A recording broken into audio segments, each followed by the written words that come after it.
నోటితో నవ్వి నొసటితో వెక్కిరించినట్టు సాదా బైనామా అమలు చేయమంటే గతంలో బీఆర్ఎస్ హయాంలో లేనటువంటి కొత్త నిబంధన బాండ్ పేపర్ మీద అమ్మిన ఆయన అఫిడవిట్ ఇవ్వాలి.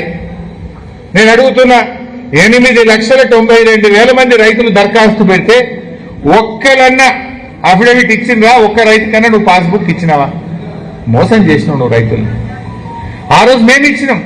6,18,000 మంది రైతులకు ₹1 ఖర్చు లేకుండా సాదా బైనామా అమలు చేసి నాటి కేసీఆర్ ప్రభుత్వం పాస్బుక్లు ఇచ్చింది, రైతు బంధు ఇచ్చింది.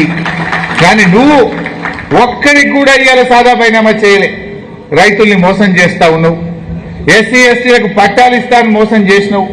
ఎల్ఆర్ఎస్ ఫ్రీ అని దగా చేసినావు నువ్వు. ఇవాళ ఇంత పెద్ద స్కామ్ జరిగితే ఇవాళ ఈ స్కామ్ ను బయటకు రాకుండా ఈ కేసును నీరుగారుస్తున్నారు. ఎందుకంటే దీని వెనుక అధికార పార్టీ నాయకులున్నారు. ఉన్నత అధికారుల హస్తంతోనే ఈ స్టాంప్స్ అండ్ రిజిస్ట్రేషన్ డిపార్ట్మెంట్ లో పెద్ద ఎత్తున అవినీతి జరిగింది, ప్రజాధనం కొల్లగొట్టబడ్డది. ఈయన ఈ పేలని బాంబుల మంత్రి నేను ఎన్ఐసితో పెట్టినా, ఎన్ఐసి సాఫ్ట్వేర్ అని చాలా గొప్పలు చెప్పిండు. భూభారతి అనేది ఎన్ఐసి సాఫ్ట్వేర్ మీద. మరి ఎందుకు ఇదంతా అవినీతి జరుగుతుంది? నీ ఎన్ఐసి సాఫ్ట్వేర్ పనిచేస్తలేదా? ఎక్కడ లోపం ఉంది? ఆనాడు ధరణి ఉన్నప్పుడు ఇటువంటి లోపాలు జరగలే. వారం రోజుల్లోగా ఇంటికి పట్టా పాస్ పుస్తకాలు వచ్చినాయి. ఇవాళ కాంగ్రెస్ వచ్చినాక 6 నెలల పాస్బుక్లే వస్తారు రిజిస్ట్రేషన్ చేసుకున్న వాళ్ళకు. 6-7 నెలల నుంచి ఎవరికి పాస్బుక్ రావడం లేదు. ప్రజలు ఇబ్బంది పెడతా ఉన్నారు పాస్బుక్లు రాక. మరి నాడు కేసీఆర్ గారు ధరణి ఉన్నప్పుడు వారం రోజుల్లో పోస్టులు ఇంటికి వచ్చింది. మీరేం చేస్తున్నారు? పాస్బుక్లు ఇస్తామని మనిషికి 300 వసూలు చేస్తున్నారు. రిజిస్ట్రేషన్ అప్పుడే పైసలు తీసుకుంటున్నారు, కానీ పాస్బుక్లు మాత్రం ఇస్తలేరు. ఉల్టా ఇవాళ ప్రభుత్వ ఖజానాకు రావాల్సిన డబ్బులు బ్రోకర్ల చేతికి, కాంగ్రెస్ నాయకుల జేబుల్లోకి పోతుంటే దీన్ని విచారణ చేయరు.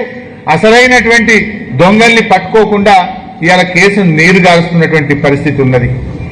మరి ఎన్ఐసి సాఫ్ట్వేరు అని గొప్పలు చెప్పిన పొంగులేటి ఇవాళ ఏం చెప్తావు? ఎందుకు నీ భూభారతి ఫెయిల్ అయింది? ఎందుకు ఈ అవినీతి జరుగుతుంది? ఇవాళ పొంగులేటి గారు సమాధానం చెప్పాల్సినటువంటి అవసరం ఉంది. ఎవరో ఆపరేటర్ బసవరాజుని అరెస్ట్ చేసి కేసు అయిపోయిందంటారు. బసవరాజు వెనుక ఉన్న అధికార పార్టీ నాయకులు ఎవరు? బసవరాజు వెనుక ఉన్న ఉన్నత అధికారులు ఎవరు బయటకు దిగరా? ఇది మళ్లీ భవిష్యత్తులో జరగకుండా కఠిన చర్యలు తీసుకోరా? బీఆర్ఎస్ నాయకులను మాత్రం అక్రమ కేసులు పెట్టి పడి అరెస్ట్ చేస్తారు. ఈ కేసులో 48 మంది మీద మీరు కేసు పెడితే ఎందుకు 15 మందిని అరెస్ట్ చేసి చేతులు దులుపుకుంటున్నారు? మిగతా వాళ్ళని ఎందుకు వదిలిపెట్టినారు? ఎందుకు లోతైనటువంటి విచారణ జరపడం లేదో ఇవాళ ప్రజలకు సమాధానం చెప్పాలని చెప్పి కూడా నేను డిమాండ్ చేస్తా ఉన్నా. మరి సిట్టో, సిఐడిలో, కమిషన్లో అది కేవలం ప్రతిపక్షాలకే పరిమితమా? అంటే ప్రతిపక్షాల మీద పగబట్టుడు, పేదల ఇల్లు కూలగొట్టుడు, ఇంతేనా నువ్వు చేసేది? ప్రతిపక్షాల మీద పగబట్టుడు, పేదల ఇల్లు కూలగొట్టుడు, లాస్ట్కి ఇలా గుడిని కూడా కూలగొట్టుడు.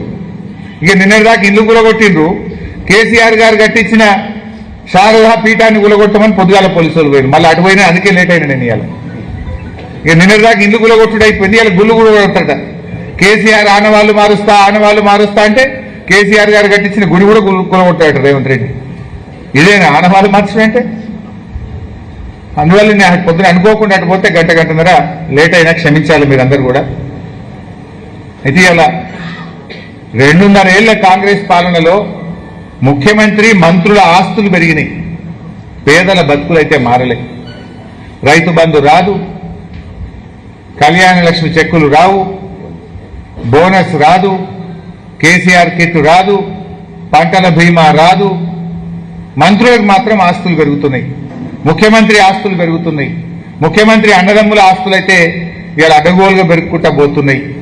గ్యారంటీలన్నీ గాల్లే కలిసిపోయినాయి. ఇవాళ ఆ రోజు రేవంత్ రెడ్డి గారు, కేసీఆర్ గారు 2 పంటలకు రైతు బంధు ఇస్తే 3 పంటలకు ఎందుకు ఇవ్వమని అడిగిండు. నువ్వు 3 పంటలు కాదు కానీ 1 పంటకి ఇస్తలేవు కదా నువ్వు. కేసీఆర్ గారు బరాబర్ కరోనా వచ్చినా 2 పంటలకు ఇచ్చిండు. 2 పంటలకు ఇస్తే 3 ఎందుకు ఇస్తలేవన్నావు నువ్వు? 3 ఎందుకు ఇస్తలేవన్న రేవంత్ రెడ్డిని 1 పంటకు ఎందుకు ఇస్తలేవు? సమాధానం చెప్పాలి కదా. నువ్వు వచ్చినాక ఇది 5వ రైతు బంధు. ఇప్పటికి పడ్డాయి 2, ఎగబెట్టాయి 3. ఇచ్చింది తక్కువ, ఎగబెట్టింది ఎక్కువ. ఇది 5వ రైతు బంధు ఇప్పుడు పడాల్సింది యాసంగి. కానీ నువ్వు ఇప్పటిదాకా ఇచ్చినవి రెండే, ఎగబెట్టినాయి 3 రైతు బంధులు.